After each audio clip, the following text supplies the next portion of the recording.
జరిగిన సార్వత్రిక ఎన్నికలలో ఆంధ్రప్రదేశ్ రాష్ట్రంలో వైసీపీ ఘోరంగా ఓడిపోవడం జరిగింది. కేవలం 11 అసెంబ్లీ, 4 ఎంపీ స్థానాలు మాత్రమే గెలవడం జరిగింది.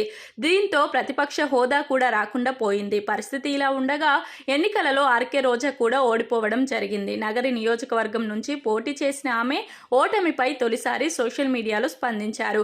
చెడు చేసి ఓడిపోతే సిగ్గుపడాలి, కానీ మంచి చేసి ఓడిపోయాం, గౌరవంగా తలెత్తుకు తిరుగుదాం, ప్రజల గొంతులకై ప్రతిధ్వనిద్దామని పోస్టు చేయడం జరిగింది. కాగా నగరిలో తెలుగుదేశం పార్టీ అభ్యర్థి గాలి భానుప్రకాష్ 45,000 ఓట్ల మెజారిటీతో గెలుపొందారు. నగరి నియోజకవర్గం నుంచి 2014-2019 ఎన్నికలలో 2 సార్లు రోజా గెలవడం జరిగింది.